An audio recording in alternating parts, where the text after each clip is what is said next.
I'm with the curator of Entwine, Khairuddin Hori. Start with the beginning. I mean, you work within the field of contemporary art, and crafts are often seen as so different from. Why did you get involved in putting this together? Well, first of all, it all started from the introduction of Maybank Foundation to us, to me, and it all started off with just chatting over coffee, and they had ideas, and they wanted to engage this tradition with art and artists, and they were asking like, how can we do it? How can we do it well, aside from the usual like, let's do a fashion show because it's textile, so what else can be done? And for me personally, art and culture in Asia has never been detached. It's always part of it. Contemporary art in Asia always is connected to a certain spirituality, certain ritual, certain tradition. And I felt, as much as textile is often looked upon as being traditional, it could also be very contemporary. The techniques are still being used today by contemporary artists.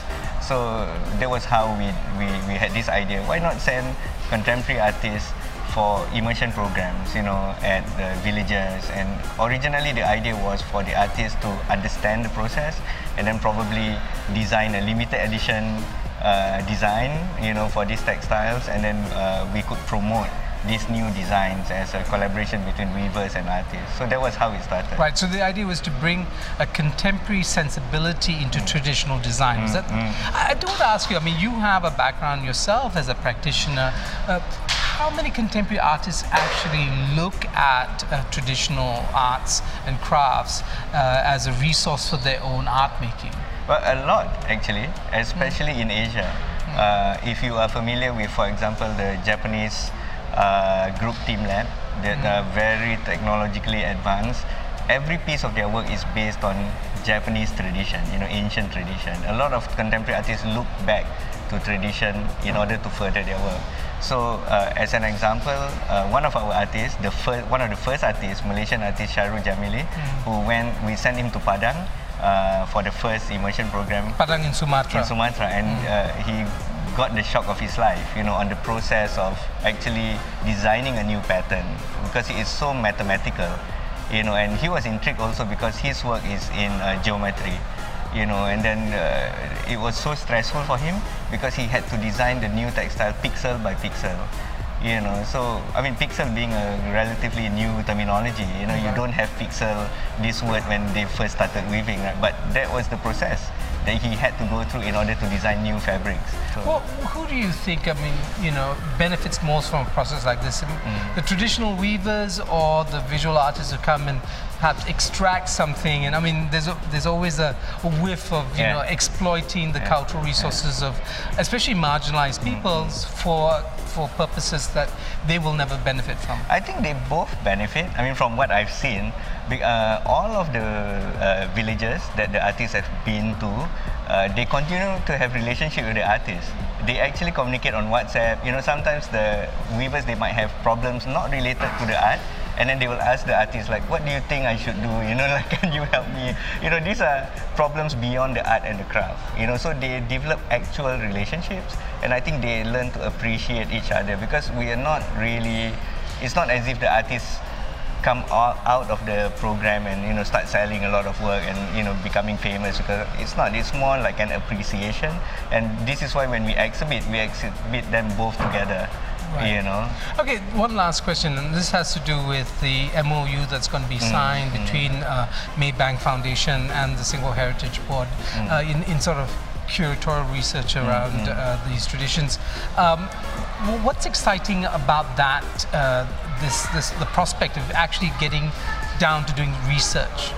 Well, I think this is a very unique MOU that they're going to sign, because normally partnerships between institutions and corporations, it's literally financial transaction. But in this time round, the corporate is actually bringing knowledge to the museum, and I think this is really new for me as well, and it is very exciting where they can both share knowledge amongst themselves, amongst their recipients, their direct recipients like the weavers and artists, also with the public. So there's many tiers to this. It is very rare that such things happen, and I am excited at the thought of the Heritage Board curators, next probably will go to the immersion programs, maybe with our artists, with the weavers, and they could become interlocutors or mediators of ideas and a better understanding of what's happening beyond the village, or how we could preserve the heritage, and the differences between the different style of weaving, for example, from the different areas. So many things, to uncover, and but definitely a really, really good start. Right. Thank you very much for joining me. Thank you, Sharon. I'm with Sharon Chin, a Malaysian visual artist of some note. She, in fact, was just on the show with Tugu Kita. Thanks, Sharon, for being with us. Again, the question I've asked many of the artists is why get involved in a project that takes somebody like you with a contemporary practice and your background into something like craft, which is often seen as quite separate from the contemporary art world. I've always loved textiles. Yeah, that's the thing, and I've used textiles a couple of times in my artworks. So when like painting on flags and that kind of stuff. Exactly, painting on flags, cutting up flags, sewing them back together. So this opportunity, to get like a first-hand view into how the textiles themselves are actually woven, I couldn't say no. Right, and what did you learn that you didn't expect to learn, as it were, from this experience?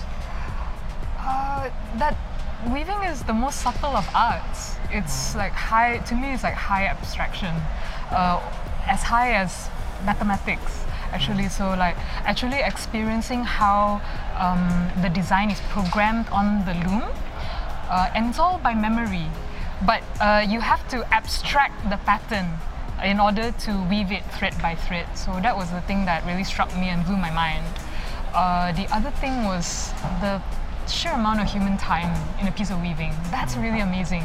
So every single thread has passed through the fingers of the weaver, and that, to witness that, is truly was really amazing. Now, you went to Lombok in Indonesia.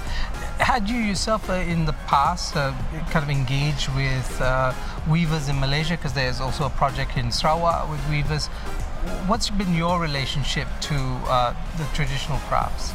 I haven't really engaged with the craft of weaving, so that's why this was the first time. So usually my experience of textiles is very much about reclaiming textiles that have already been used. So not really, I've never seen how they're made, especially in this traditional hand woven. Why is it that when often people talk about craft, it's seen as somehow lesser in terms of kind of an intellectual effort? You already begin to kind of explore that, and earlier you said that it's mathematical in the design. Why do you think crafts has become devalued in our society? Well, to me, I think it's because it's women's work. It's a very straightforward answer, and I think that's why it isn't taken seriously. But when you see it for yourself, like a piece of weaving is almost, you have to learn to read it like a painting. And if you look at the high modernist works, abstract works like Mondrian, and you look at a piece of weaving, the subtlety compared to a painting, like a Mondrian, I think is comparable, or, well, to me, is even more sophisticated. Right. I mean, sometimes when we think of crafts and things like we think of its application, meaning it's cloth to be used to make handbags and to make things. Is that the best way to appreciate the work that these weavers do? To think of them as just material for other things and making of other objects? No, not at all. I think cloth, to me, the practice of weaving, as well as the piece of weaving itself, it's about the stories that are woven into the motifs, into the design. So if you don't know the stories that the motifs are trying to tell, it's like looking at a painting you can't read, or looking at something that you don't know the code of. So you cannot decipher what that piece of weaving holds. So you have to know that. And I think that's how we should approach the craft of weaving, and how to read textiles. Wonderful. Thank you so much. Okay, thanks, Farah.